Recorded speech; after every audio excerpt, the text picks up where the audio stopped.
Question 2a. Write down the number of lines of symmetry of this hexagon. Okay. Lines of symmetry basically means if you were to draw a line for a shape, you'd expect to see the reflection on both sides to be equal of that line. So for example, if I draw a line as neatly as I can through the middle down here, you'll find that this point here is equal in distance to this point over here. You'll find that this point here is equal to this point over here in distance and position, and finally this point here you'll find it's equal to this point here. So it has one line of symmetry. Some people believe it has more than one line of symmetry. It does look almost like it has an extra line of symmetry or two extra lines of symmetry. Some people think one of them is here. If you rotate that to make this your north line, for example, you should be able to see that this point here is not reflected exactly over here, because you'd expect to see it there roughly.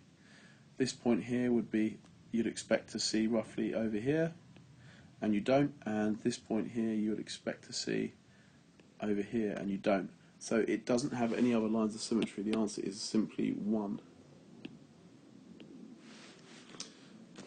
Part B, write down the order of rotational symmetry of this shape. Okay, rotational symmetry basically means if you rotate a shape clockwise, how many times would that shape you rotated cover the same shape and space as it had previously?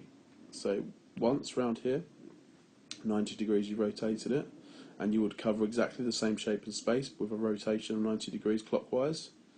Another 90 degree clockwise, you would have rotated exactly the same shape, and another 90 degree clockwise turn, and you would have covered exactly the same shape.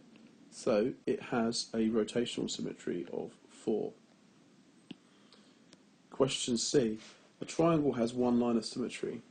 Write down the mathematical name of this type of triangle. Okay, so there's 3 triangles we deal with in GCSE maths. There's the equilateral triangle, and that has, if I draw it roughly, has exactly 3 lines of symmetry. One down here, one across here, one across here. So that's not the one we want, because we're after only one line of symmetry. We then have an isosceles triangle. It doesn't matter if we don't spell that correctly, as long as it looks roughly like the word isosceles, because that is your answer. Has one line of symmetry down the middle. The other triangle would have been scalene, of course, and that has no sides the same length, and therefore has no lines of symmetry. So the answer to this one is isosceles. Okay, question D. A parallelogram has 2 lines of symmetry and rotational symmetry of order 2. Explain why Sarah is not correct. Okay, best thing to do is to draw yourself a parallelogram. So parallelogram looks like this. It's called a parallelogram because the opposite sides are parallel. How do we show that normally? With lines like this.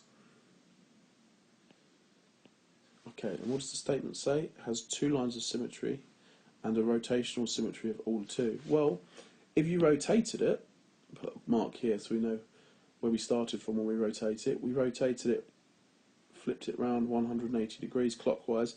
You would see exactly the same shape covering exactly the same space. So it does have an order of rotational symmetry too. The problem with the statement is not that. The problem with the statement is the first part, which says that it has 2 lines of symmetry. Well, let's try and draw some. That's definitely not a line of symmetry.